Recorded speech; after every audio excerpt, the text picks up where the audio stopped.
ನಿಮ್ಮ ಮನೆಯ ಬೀರುವಿನಲ್ಲಿ ಈ ಒಂದು ಬೇರನ್ನು ಇಟ್ಟರೆ ಗೆಜ್ಜೆ ಸಪ್ಪಳವನ್ನು ಮಾಡುತ್ತಾ ಸಾಕ್ಷಾತ್ ಶ್ರೀ ಮಹಾಲಕ್ಷ್ಮೀ ದೇವಿಯು ನಿಮ್ಮ ಮನೆಗೆ ಪ್ರವೇಶವನ್ನು ಮಾಡ್ತಾಳೆ. ಮನೆಯ ಬೀರುವಿನ ವಿಷಯದಲ್ಲಿ ಯಾವ ನಿಯಮವನ್ನು ಪಾಲಿಸಬೇಕು, ಬೀರುವಿನ ಒಳಗೆ ಯಾವ ಎರಡು ವಿಶೇಷವಾದ ಪುಸ್ತಕವನ್ನು ಇಟ್ಟುಕೊಳ್ಳಬೇಕು, ಬೀರುವಿನಲ್ಲಿ ಯಾವ ವಸ್ತುಗಳನ್ನು ಇಟ್ಟರೆ ಏನು ಫಲ, ಲಕ್ಷ್ಮಿ ಹಾಗೂ ಶ್ರೀ ವೆಂಕಟೇಶ್ವರ ಸ್ವಾಮಿಗೆ ಪ್ರಿಯವಾದಂತಹ ವಸ್ತುಗಳು ಯಾವುವು, ಅದರ ಶಕ್ತಿ ಏನು ಅಂತ ಇವತ್ತಿನ ಈ ವಿಡಿಯೋದಲ್ಲಿ ಸಂಪೂರ್ಣವಾಗಿ ತಿಳಿಸ್ಕೊಡ್ತೀವಿ. ಬನ್ನಿ. ನೀವಿನ್ನೂ ನಮ್ಮ ಫೇಸ್ಬುಕ್ ಪೇಜನ್ನು ಲೈಕ್ ಮಾಡಿಲ್ಲ ಅಂದರೆ ಈಗಲೇ ಲೈಕ್ ಮಾಡಿ, ನಮ್ಮ ಯೂಟ್ಯೂಬ್ ಚಾನಲನ್ನು ಸಬ್ಸ್ಕ್ರೈಬ್ ಮಾಡಿದರೆ ನಾವು ನೀಡುವ ಎಲ್ಲ ಮಾಹಿತಿಗಳು ಉಚಿತವಾಗಿ ನಿಮ್ಮ ಮೊಬೈಲ್ಗೆ ಬರುತ್ತೆ. ಯಾರಾದರೂ ಸರಿ ಮನೆಯಲ್ಲಿ ತಪ್ಪದೆ ಬೀರುವನ್ನು ನೈಋತ್ಯ ದಿಕ್ಕಿನಲ್ಲಿ ಏರ್ಪಾಡು ಮಾಡಿಕೊಳ್ಳಬೇಕು. ನೈಋತ್ಯ ದಿಕ್ಕಿನಲ್ಲೂ ಕೂಡ ದಕ್ಷಿಣ ನೈಋತ್ಯ ಹಾಗೂ ಪಶ್ಚಿಮ ನೈಋತ್ಯ ಎಂಬ ಎರಡು ದಿಕ್ಕುಗಳಿವೆ. ಅದರಲ್ಲಿ ನೀವು ಮರೆಯದೆ ದಕ್ಷಿಣ ನೈಋತ್ಯದ ಕಡೆ ಬೀರುವನ್ನು ಇಟ್ಟುಕೊಳ್ಳಬೇಕು. ದಕ್ಷಿಣ ನೈಋತ್ಯದಲ್ಲಿ ಬೀರುವನ್ನು ಇಟ್ಟಾಗ ನಾವು ಬೀರುವಿನ ಬಾಗಿಲನ್ನು ತೆರೆದಾಗ ಆ ಬಾಗಿಲುಗಳು ಉತ್ತರ ದಿಕ್ಕನ್ನು ನೋಡುತ್ತೆ.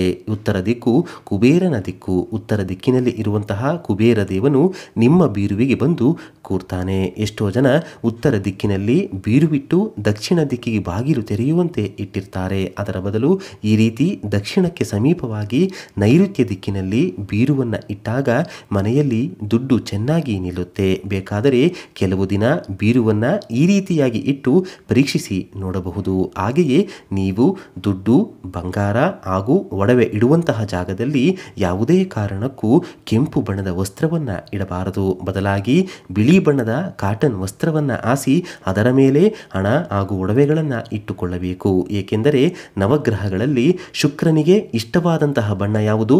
ಬಿಳಿ ಬಣ್ಣ. ಶುಕ್ರನಿಗೆ ಅಧಿಷ್ಠಾನ ದೇವತೆಯಾರು? ಅಮ್ಮನವರು. ಆದ್ದರಿಂದ ಅಮ್ಮನವರ ಅನುಗ್ರಹದ ಮೂಲಕ ನಿಮ್ಮ ಮನೆಯಲ್ಲಿ ಹಣ ಸ್ಥಿರವಾಗಿ ನಿಲ್ಲಲು ನಿಮ್ಮ ಮನೆಯ ಬೀರುವಿನಲ್ಲಿ ಹಣ ಇಡುವಂತಹ, ಒಡವೆ ಇಡುವಂತಹ ಜಾಗದಲ್ಲಿ ಮೊದಲು ಬಿಳಿ ಬಣ್ಣದ ವಸ್ತ್ರವನ್ನು ಹಾಸಿರಬೇಕು. ಇನ್ನು ಕೆಲವರು ಬೀರುವಿನ ಒಳಗೆ ನೆಶೆಗುಳಿಗೆ ಇಡುತ್ತಿರುತ್ತೀರಿ. ಒಂದು ನೆನಪಿಟ್ಟುಕೊಳ್ಳಿ, ಎಲ್ಲಿ ಶುದ್ಧತೆ ಇರುತ್ತದೋ, ಎಲ್ಲಿ ಸುವಾಸನೆ ಇರುತ್ತದೋ ಅಲ್ಲಿ ಲಕ್ಷ್ಮೀದೇವಿಯು ವಾಸ ಮಾಡ್ತಾಳೆ. ಆದ್ದರಿಂದ ಅತ್ತರ್ ಎಂಬ ಒಂದು ಸೆಂಟ್ ಸಿಗುತ್ತೆ. ಇದು ಪೂಜಾ ಸಾಮಗ್ರಿಗಳು ಸಿಗುವಂತಹ ಜಾಗಗಳಲ್ಲಿ ಅಥವಾ ಆನ್ಲೈನ್ನಲ್ಲಿ ಅತ್ತರನ್ನು ತರಿಸಿ ಬೀರುವಿನ ಒಳಗೆ ಸ್ವಲ್ಪ ಹಚ್ಚಬೇಕು. ಈ ಒಂದು ವಾಸನೆಯಿಂದ ಸಹಜವಾಗಿ ಚಂಚಲೆಯಾದಂತಹ ಮಹಾಲಕ್ಷ್ಮೀ ದೇವಿಯು ಮನೆಯಲ್ಲಿ ಸ್ಥಿರವಾಗಿ ನಿಲ್ಲುತ್ತಾಳೆ. ಹಾಗೆಯೇ ಬೀರುವಿನ ಒಳಗೆ ಕರ್ಪೂರದ ಬಿಲ್ಲೆ ಅಥವಾ ಕರ್ಪೂರದ ಉಂಡೆಯನ್ನು ಇಡುವುದರಿಂದ ಕೂಡ ಲಕ್ಷ್ಮೀ ದೇವಿಯ ಕೃಪೆ ಪ್ರಾಪ್ತಿಯಾಗುತ್ತೆ. ಕರ್ಪೂರವನ್ನು ಕೂಡ ನೀವು ಬೀರುವಿನಲ್ಲಿ ಇಟ್ಟುಕೊಳ್ಳಬಹುದು. ಕರ್ಪೂರ ಕರಗಿದ ಮೇಲೆ ಬದಲಿಸಬಹುದು. ಬೀರುವಿನಲ್ಲಿ ತಪ್ಪದೆ ಲಕ್ಷ್ಮಿ ಅಷ್ಟೋತ್ತರ ಪುಸ್ತಕ ಹಾಗೂ ಗೋವಿಂದ ನಾಮ ಪುಸ್ತಕವನ್ನು ಇಡಬೇಕು. ಆಗ ಲಕ್ಷ್ಮೀದೇವಿ ಹಾಗೂ ಶ್ರೀ ವೆಂಕಟೇಶ್ವರ ಸ್ವಾಮಿಯ ಅನುಗ್ರಹದಿಂದ ಸಂಪಾದನೆ ಸ್ಥಿರವಾಗಿ ಮನೆಯಲ್ಲಿ ನಿಲ್ಲುತ್ತೆ. ಹಾಗೆಯೇ ಬೀರುವಿನಲ್ಲಿ ದುಡ್ಡು ಇಡಬೇಕಾದರೆ ನೋಟುಗಳು ಪ್ರತ್ಯೇಕವಾಗಿ, ನಾಣ್ಯಗಳನ್ನು ಪ್ರತ್ಯೇಕವಾಗಿ ಇಡಬೇಕು. ಅಂದರೆ ಸಪರೇಟಾಗಿ ಇಡಬೇಕಾಗುತ್ತೆ. ಅಂದರೆ ನೋಟುಗಳು ಒಂದು ಕಡೆ, ನಾಣ್ಯಗಳು ಒಂದು ಕಡೆ, ಬಂಗಾರ ಒಂದು ಕಡೆ ಇರುವ ಹಾಗೆ ಇಟ್ಟುಕೊಳ್ಳಬೇಕು. ಆಗ ಧನಲಕ್ಷ್ಮೀ ದೇವಿಯು ನಿಮ್ಮ ಮನೆಯಲ್ಲಿ ಶಾಶ್ವತವಾಗಿ ನೆಲೆಸ್ತಾಳೆ. ಹಾಗೆಯೇ ನಿಮ್ಮ ಮನೆಯಲ್ಲಿ ನಿತ್ಯ ಪೂಜೆ ಮಾಡುವಾಗ ಅಗರಬತ್ತಿಯಿಂದ ಪೂಜೆ ಮಾಡಬೇಕಾದ್ರೆ ಬೀರುವಿನ ಒಳಭಾಗಕ್ಕೂ ಕೂಡ ಅಗರಬತ್ತಿಯ ಹೊಗೆಯನ್ನು ತೋರಿಸಬೇಕು. ಬೀರುವಿನ ಬಲಭಾಗದ ಬಾಗಿಲಿಗೆ ಬಂಗಾರವನ್ನು ನೀಡುವಂತಹ ವರದ ಮುದ್ರೆಯಲ್ಲಿ ಇರುವಂತಹ ಪದ್ಮಾಸನದಲ್ಲಿ ಕುಳಿತಿರುವಂತಹ ಶ್ರೀ ಮಹಾಲಕ್ಷ್ಮೀ ದೇವಿಯ ಚಿತ್ರಪಟವನ್ನು ಅಂಟಿಸಬೇಕು. ಇನ್ನು ಬೀರುವಿನ ಹೊರಭಾಗದ ಬಾಗಿಲಿನ ಮೇಲ್ಭಾಗದಲ್ಲಿ ಅರಿಶಿಣಕ್ಕೆ ಸ್ವಲ್ಪ ನೀರನ್ನು ಬೆರೆಸಿ ಅದರಿಂದ ಸ್ವಸ್ತಿಕ್ ಚಿಹ್ನೆಯನ್ನು, ಸ್ವಸ್ತಿಕ್ ಗುರುತನ್ನು ಬರೆದುಕೊಳ್ಳಬೇಕು. ಅದರ ಕೆಳಗೆ ಶುಭಂ ಲಾಭಂ ಎಂದು ಬರೆಯಬೇಕು. ಹೀಗೆ ಬೀರುವನ್ನು ಏರ್ಪಾಡು ಮಾಡಿಕೊಂಡು ನೋಡಿ, ಮನೆಯಲ್ಲಿ ಕ್ರಮೇಣ ಹಣದ ಸಮಸ್ಯೆ ಕಡಿಮೆ ಆಗ್ತಾ ಹೋಗುತ್ತೆ. ಹಾಗೆಯೇ ಲಕ್ಷ್ಮೀದೇವಿಗೆ ಲಾವಂಚದ ಬೇರೆಂದರೆ ಬಹಳ ಇಷ್ಟ. ಎಷ್ಟೋ ಲಕ್ಷ್ಮೀದೇವಿಯ ದೇವಸ್ಥಾನಗಳಲ್ಲಿ ಲಕ್ಷ್ಮೀದೇವಿಗೆ ಲಾವಂಚದ ಬೇರನ್ನು ನೆನೆಸಿ ಆ ನೀರಿನಿಂದ ಅಭಿಷೇಕವನ್ನು ಮಾಡಲಾಗುತ್ತೆ. ಹಾಗೆಯೇ ವಿಷ್ಣು ದೇವರಿಗೆ ಪಚ್ಚೆ ಕರ್ಪೂರ ಎಂದರೆ ಬಹಳ ಇಷ್ಟ. ಆದ್ದರಿಂದಲೇ ವಿಷ್ಣು ದೇವರಿಗೆ ಪಚ್ಚೆ ಕರ್ಪೂರದಿಂದಲೇ ಆರತಿಯನ್ನು ಬೆಳಗಲಾಗುತ್ತೆ.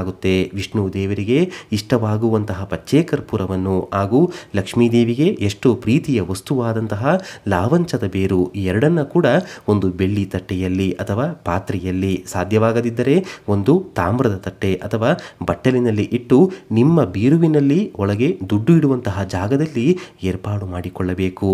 ಯಾರಾದರೂ ಸರಿ ಹೀಗೆ ಲಾವಂಚದ ಬೇರು ಹಾಗೂ ಪಚ್ಚೆ ಕರ್ಪೂರವನ್ನು ಒಟ್ಟಿಗೆ ಇಡುತ್ತಾರೋ ಅವರ ಮನೆಯಲ್ಲಿ ಗೆಜ್ಜೆ ಶಬ್ದವನ್ನು ಮಾಡುತ್ತಾ ಲಕ್ಷ್ಮೀದೇವಿಯು ಪ್ರವೇಶ ಮಾಡಿ ಶಾಶ್ವತವಾಗಿ ನೆಲೆಸ್ತಾಳೆ. ಸ್ಥಿರಲಕ್ಷ್ಮಿ ಮನೆಯಲ್ಲಿ ನೆಲೆಸುತ್ತಾಳೆ. ಹಾಗೆಯೇ ಲಕ್ಷ್ಮೀದೇವಿಗೆ ಪ್ರಿಯವಾದಂತಹ ಹಳದಿ ಬಣ್ಣದ ಕವಡೆಗಳನ್ನು ಹಾಗೂ ಗುಲಗಂಜಿಯನ್ನು ಒಂದು ಗುಲಾಬಿ ಅಥವಾ ಪಿಂಕ್ ಬಣ್ಣದ ವಸ್ತ್ರದಲ್ಲಿ ಮೂಟೆಯ ರೀತಿ ಕಟ್ಟಿ ಬೀರುವಿನ ಒಳಗೆ ಇಟ್ಟುಕೊಂಡರೆ ತುಂಬ ಒಳ್ಳೆಯದು.